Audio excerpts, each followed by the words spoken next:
This is Devin, an anonymous AAA developer who has worked on some of your favorite games. Devin's voice will be filtered for his job safety, and today I'm going to ask him interview questions about working as a designer for some of the leading publishers in the industry. Devin, thank you for being here. Happy to be here. My audience has so many questions for somebody such as yourself. Is there anything you're willing to share about who you are and what you do that doesn't incriminate you or give you away? Yeah, sure. I've been working in the games industry for about 15 years now. A lot of that time, early years, were spent as QA and QA engineering. I moved over into design around the midway point of my career. I spent some time working on indie games, but most of my experience is in AAA, so that's where I have the most knowledge. This interview is going to be broken up into 3 parts. Part number 1, you've already been watching, which is the introduction, as well as sort of verifying that this is in fact a real dev. Part number 2 is going to be the main body where most of our questions sourced from you all, our subscribers. And part number 3 is going to be the dev's reaction to specific game companies. Ready? Sure. Awesome, thank you so much. So obviously we're getting into the Christmas time here. There's going to be quite a bit of games. I'm curious if anybody's opinion will change because of your stance on a couple things here, right?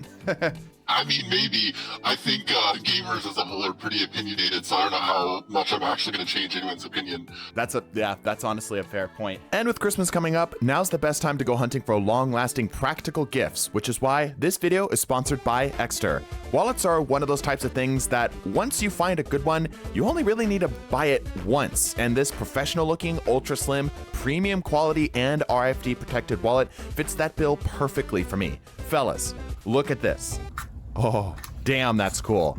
But it doesn't just stop there. Extra provides something I am shocked I haven't seen before, an electronically trackable card for your wallet. This pairs with smartphone software like iPhone's Find My Tech to allow you to always be able to locate wherever you might have accidentally dropped or forgot your wallet for that added peace of mind. But in case you feel that's unnecessary, there are other options for add-ons for you to choose, like this key case to help you better slim up the obnoxious jingle in your pocket. So use my code TDT with my link in the description to get a whopping 55% off. That's code TDT like Tango Delta Tango to get 55% off all of these goodies. And thank you so much, Extra, for sponsoring today's burritos. One of the things I would like to talk to you about is some of the hot new games that are currently out. One in particular that has caught a lot of people by surprise is how good Marvel Rivals is. Do you have any opinions as to the design or something that could provide some insight as to why you think the game might be successful? I'm glad people like it. I think they have, just a great team over there. They made a lot of content in a way that is very polished right up front. I think a lot of us have gotten used to early access or partially finished games. It's clearly a very complete game. And they basically took the Overwatch formula, they added some destruction, they added the flavor of unique IP Marvel heroes that people really know and like, and you can kind of immediately understand the character archetypes. You know when you see Hulk that he's gonna run in and smash. There's a lot of what we call burden of knowledge that comes from any kind of class or character-based games where people sort of have to kind of figure out which characters do which things. And you really just have to play the game a bunch to figure these things out. Marvel has the benefit of people understand their powers really well. They understand kind of what they're getting right out of the box in most cases.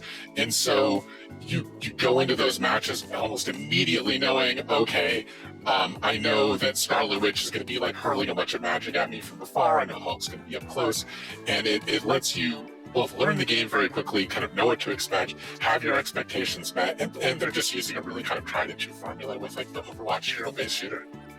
That makes sense. Do you have, just as an aside, do you have a hero that you're particularly a fan of within Marvel Rivals? I love Adam Warlock from the comics, from way back, being a kid. So I played a lot of Warlock. He's pretty challenging just because he doesn't have a lot of movement. But yeah, we'll say he's my favorite for right now. All right, yeah, that's fair. I've been messing around with some of the heroes as well, and obviously it's going to take some time for everything to sort of settle in for everybody, right?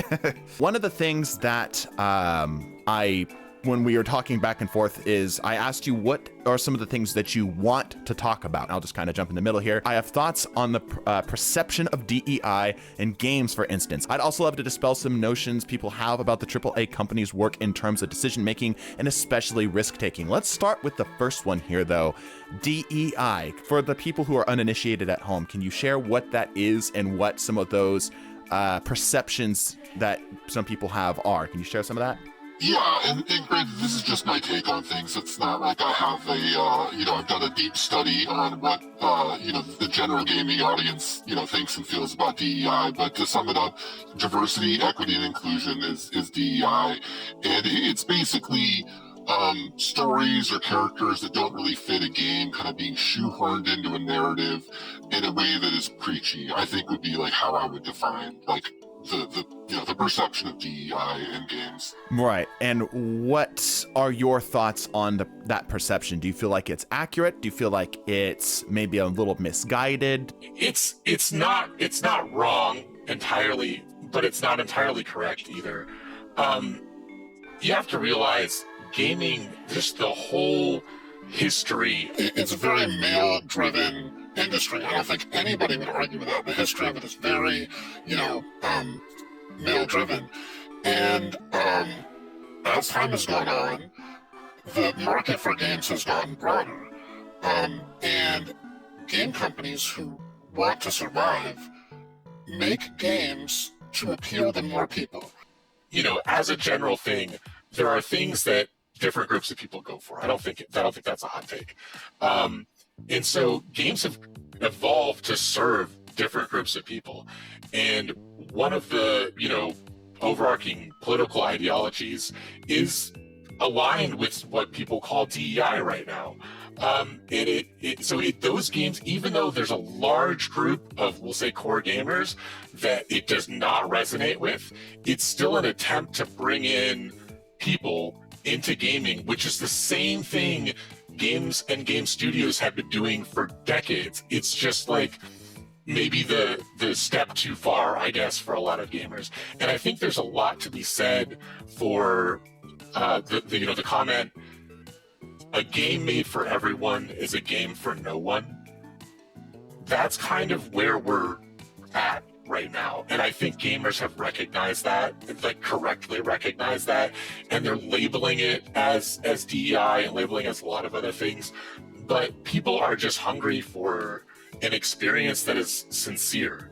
And a lot of efforts made in narratives that aren't coming from the type of person or the people that, they're talking about in these stories. Like, people are not writing what they know about, and they're not telling stories from things that they've experienced. And so they come off as dishonest or insincere or preachy. And I don't think gamers are wrong to feel that that's how they're coming off. I just think they're wrong about the motives behind it. I think the motives are the same as they've always been. There's nothing nefarious going on.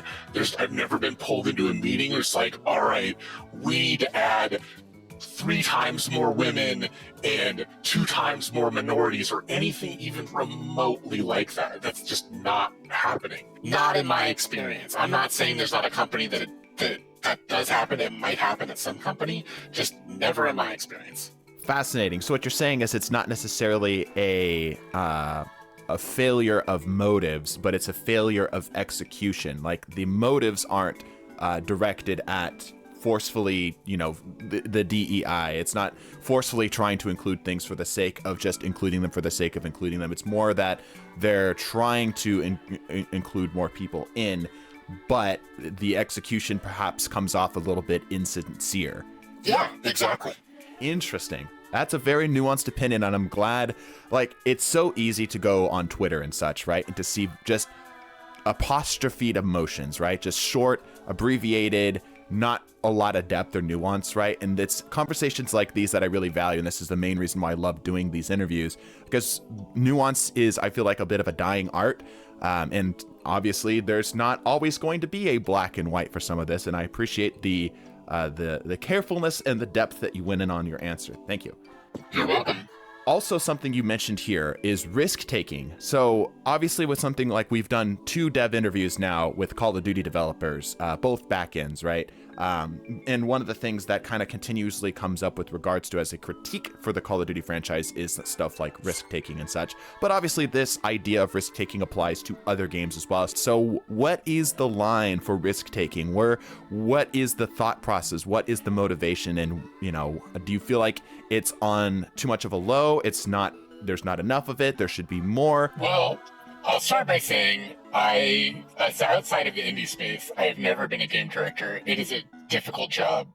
And I give a lot of credit to the people who do it all across the industry. I know there's gamers out there who would be very put off by that statement. They're like, no, they're doing terribly. They're not taking risks. And it's like, I get it. I get that perspective. And they're not wrong in that, you know, games have become homogenous, you know, in a lot of ways. But the motives, again, it's a matter of like kind of like motives and dealing with like real problems. So the motives is just like, hey, we have to make this business succeed so that people have their jobs. And that's rightfully scary to a lot of people. To get a bit deeper into the answer, I think that a lot of game directors, a lot of AAA studios are reluctant to make mid-sized projects at a high quality bar. So mid-sized projects you feel like are a bit of a lost art, something that hasn't really been present within the bigger industry, and that's primarily where the risk-taking has fallen short. Am I understanding that right? Yeah, yes, that is correct. And indies struggle with it too. I think there's this kind of incorrect notion that indies are just getting it right, but people are only really picking the winners with indies, right? Like, for every successful indie game, there's literally thousands of failed indie games. A big AAA studio wants to kind of pour all the resources into like hitting a home run, and they could make smaller efforts at a smaller budget, and try out gameplay, try out things, and see what sticks, because they can afford to do that. And they don't have those sort of, at least not in my experience, there's not a lot of R&D going on at big game studios, and that is lacking. I think that is something in the industry that gets figured out. Gotcha. Thank you so much for your answers. One of the things, I feel like this is like borderline conspiratorial, so you can waive this or confirm this, but I feel like sometimes games with paid cosmetics intentionally release the base version of the weapon, the character, etc., to look not great. Usually that's on production and art. That's like a little bit removed from design, since that is not a thing that affects like the way a game plays. So that's not actually my area. But I will say that yeah, probably. That probably does happen. Okay, all right. Let's move on to our another question here. Why the heck is it so daggum difficult for game studios to release a game in a finished state these days? It's really just the fact that games are expensive, and that a lot of studios feel that gamers kind of understand early access or alpha or beta and are kind of willing to give them a little bit of leeway on things not being quite right. And there's also something very positive about it too, which is that, you know, developers really like having feedback from, you know, kind of the hive mind, large groups of people. And it's a great way to get that feedback before the game is done, while things are still in active development. Interesting. You don't mind if I put that on the thumbnail. AAA developer says that game should be released in an unfinished state. I mean, like, it depends on what we're talking about, right? Like, it all comes down to a business decision. I think that if you release a game at full price and it's half finished, obviously players aren't getting their value, right? You're basically giving them an IAU that says, like, I will eventually make the game you want. And I think that that can be okay. Not that it's a great thing or something to aspire to, but I think it can be okay in the sense that, you know, there are game reviewers, there's press, there's streamers, there's you, for instance. You can go and play a game and be like, hey guys, this game is half done. don't buy it. And they'll be like, all right, it's half done, I'm not going to buy it. And other people are like, no, I see the potential in this game. I want to give it a chance. I want to try it. I want to, like, go on the forums and talk and get them to, implement my ideas or whatever. That's a valid thing too.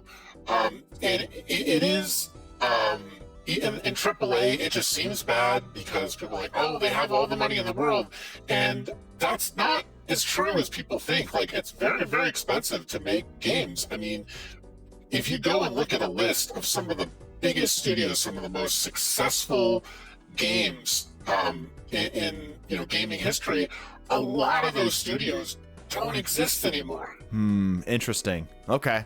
That's not what I totally anticipated, but it also sort of is, let's move on to another question here. I would like to know their thoughts on the industry today compared to back during, say, Halo 3's era. Which era was the more rewarding to be in? This answer is going to surprise a lot of people. It was way worse. Just a huge amount of back-breaking labor has taken place in the games industry, especially like in the 90s and early 2000s. And a lot of people burnt out and never came back to game studios. There's a lot of people that left because of how demanding schedules were. So I would say things have gotten immensely better. Right. Okay. Interesting. Again, not an answer I would have expected. And now I want to talk about some more recent stuff that's come up, some more recent headlines within the gaming industry. Let's start here with Destiny 2. Bungie is facing massive backlash from players from the most recent season, as it's launching with broken features, bugged weapons, etc. What is your opinion on games that are a little long in the tooth, as well as live service games being released with bugs or issues or updates and such? So release schedules for live service games are incredibly aggressive, and there's not as much time as people think to identify and fix problems. Game development's still an iterative process, whether you're releasing a game over 3 years or you're releasing a season over 6 months. And that process takes time. Getting a bunch of new content into the game, it's not like it lands and you're 90% of the way there and you just have to tweak a few details. There can be things that are just massively incorrect about assumptions you made, trying something new, like taking risks, like a lot of gamers want studios to do. There's a lot of risks taken internally that don't pan out. And it's not because the people involved are terrible game developers, it's because game development is very hard. All right. Well, thank you. Next one is with regards, we mentioned Marvel Rivals previously and Overwatch. Obviously, I already kind of made an allusion to Rivals kind of copying Overwatch's homework, but right now, Overwatch is hitting one of its lowest player counts of all time on Steam. What are your opinions on games such as this, or games that are dying or maybe on their way out? I say dying, quote unquote, as well as newer games that are sort of copying or borrowing or taking heavy inspiration of successful games of the past.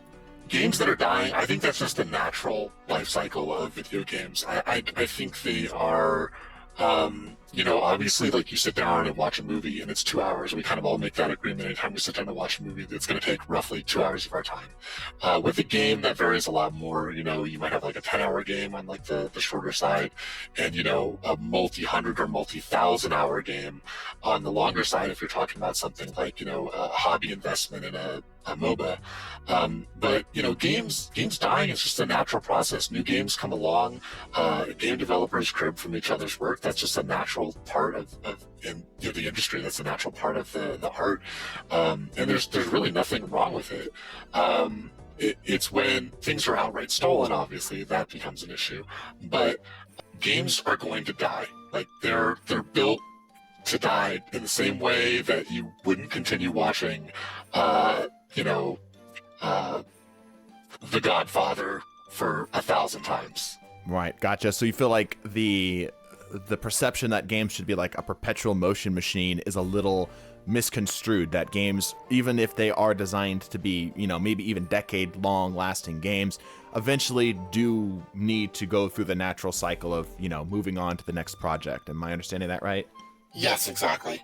What type of feedback is the most helpful / listened to from gamers to devs? I am so glad you asked that question. That is a great question. So, there's a time where gamers are always right.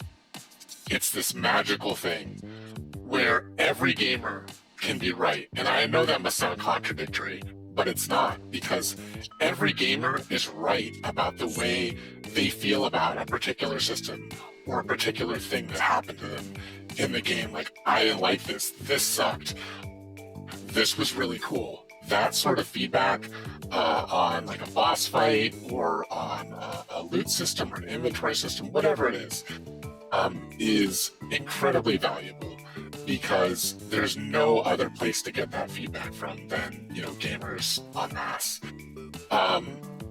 What gamers like to do, and what I like to do, it's what made me become a designer, is gamers like to go a step farther and be like, hey, I see this and I know it's a problem because I really don't like it. Let me give you a solution.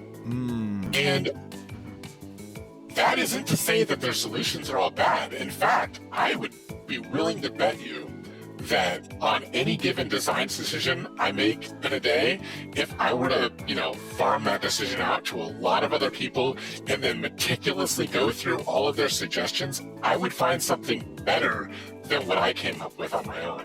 But that doesn't mean that that amount of time exists for the average dev, right? Like, to read every person's detailed, ideas for how to fix the game, it's just not realistic. So you kind of have to listen to volume, right? Like, what are most people saying? Most people are saying the third boss is way too hard. He's one-shotting everyone. It needs to be nerfed. And that's where you start. You have to reduce that feedback, though. You have to be like, okay, this boss is too difficult. Usually you'll have metrics or something to kind of bear that sentiment out. It's called sentiment, usually, in the industry. It's just player sentiment.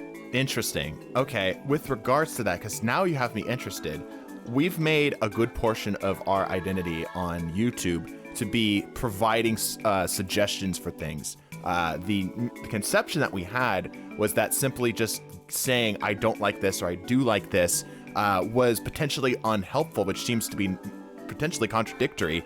So we took it a step further and, okay, let's, put out suggestions that we think maybe could be solutions. So what you're saying is that those are not only unhelpful, but just not even heard. It's not that they're unhelpful, and it's not that they're entirely unheard. It's just that a lot of players will latch onto a good idea, the first good idea they see. I'll give you what? I'm gonna give you an example, a very, very recent example. And I think this is perfect. So, PoE 2 comes out. Asmongold plays a bunch of PoE 2. And during one of his streams, he talks about, he makes a list of things he would change in PoE 2. And on that list is teleporting to waypoints. And the reason that that's on that list is because it's not fun to backtrack. It's not fun to walk through areas that have been cleared of monsters and you're just looking at random loot you didn't pick up the first time, right? People don't want to do that. So it's a solution to that problem. And in that particular case, his solution made great sense because the functionality for it existed in that people could teleport to waypoints via the map. So the overhead for grinding gear to implement that suggestion was very low, and it solved the problem. But that doesn't mean it was even the best solution to the problem. The best solution to the problem might have been, a mount. It might have been something else. I'm not going to spitball the best solution to that design problem in this interview, but that might not have been the best solution, but it was the best solution for right now. And they did it. They took his feedback. And so it's not, I don't want to discount feedback. It's fine. If you want to list out what your idea is, do that. And if you get a ton of support and that idea gets boosted to the rooftops, and the developers like me will probably see it and that may end up being the change that goes in the game. That's fine. That's great. Like, I would never want to say or discourage people from doing that. It's just that, in general, feedback is the most useful part of it. That's always useful is, I didn't like this or I did like this. Gotcha. Okay, interesting. So if players do try to make specific suggestions about games, it needs to be within the mindset of what is already present in the game so that the devs can work with the tools they already have to potentially make that happen. Doesn't necessarily mean it's the solution, but it's much more likely to be received as a potential solution, being that the tools are there. Am I reading that right? Yes, exactly. Gotcha. Okay, let's move on to a different subject here. I'm going to bring up onto the screen here some game companies' logos, and I just want your general opinion on them as somebody who's within the industry. Oh man. Ooh.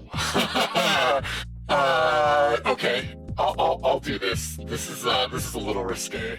Okay. Well, you are protected, right? We do have the voice filter on you right now. All your information is being obscured, and if you're uncomfortable with anything, you just let me know, okay? And we can just cut it. We can move on to the next thing, okay?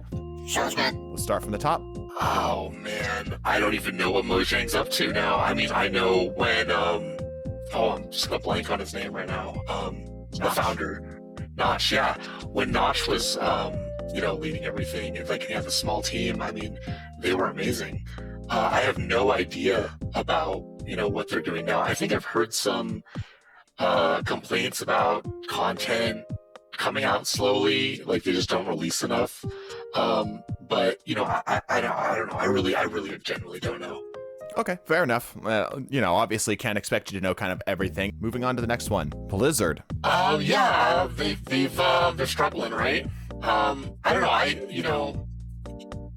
When I was young, I played Blizzard games and loved them. They were my favorite company. It's rough to see the way things have gone. I think there's sadly, among gamers, there's some kind of vicious satisfaction has settled in, that they're not doing well. But it's a bummer because, I think Blizzard was responsible for some of the most memorable games of a lot of people's childhoods. I know mine is included in that. And yeah, I think they're struggling. But I hope they find their footing. I hope they start doing better. Rockstar. Rockstar is interesting. Rockstar is kind of its own little castle in the game industry. They have a very particular way of doing things and doing game development at Rockstar, and that's not me casting any shade. They're very good. I like Rockstar. I'm excited to see GTA 6. I can't wait. Okay. All right. That was that's such an interesting response because all the other ones, it's yeah, I'm not either. I'm not 100% certain what's going on. I know that there's some negativity following it or something of the sort. Whereas Rockstar, it's they certainly are. All right, let's move on. Sony, not necessarily a game developer directly, but a publisher. Yeah, publishers it's different. I mean, publishing is business. So really kind of moving outside of the game development wheelhouse. I know they publish games, obviously, but they're not involved in the creation of games, usually. They can be, but usually they're not deeply involved in that process. Sony, I think their platform is sometimes too restrictive. It's restricted to their detriment. I think in the perfect world, Sony would have a much more open platform than they do. I think they probably want that too. They just don't know how to make it work. Okay, gotcha. Interesting. All right, and moving on to the last one here, Nintendo. Oh man, I mean, Nintendo's great, right? I can't talk bad about Nintendo. The Nintendo fanboys will eat me alive. Seriously though, Nintendo is, I think they're great. I think they continue to innovate with games in such cool ways. Breath of the Wild and, just the recent Zelda games are phenomenal. Mario games are great. I'm not a huge platformer player, so I'm not deep into Mario stuff, but all my friends who are just go nuts over them. So I trust that they are as awesome as people are telling me they are. Gotcha. Okay, interesting. I have two final questions for you here then. Number one, if you could tell gamers something, anything, just whatever you would like, you want to get from behind the safety of your anonymity to the gaming populace as a whole, what would you like to say? I mean, it's a weird thing to ask me to address gamers because I am one. I never stopped being a gamer. Like, you can't pry my gamer card out of my cold dead hands. I'm not letting it go. You know, like, I have played and loved games my entire life. So if I had anything to say to gamers, it's that I get why y'all are upset at various mistakes that AAA studios make or whoever in the game industry, but it is an industry built out of an immense amount of genuine passion. And I just hope that people can see that the people who are making games for them want the games to be awesome. Whether they're AAA, AA, indie, I have never met a game developer who doesn't want to make awesome things. For our final question, a bit of a cheap shot, do you know our outro line? I don't. All right. Thank you, everybody, for joining. Bless your faces, and deuces.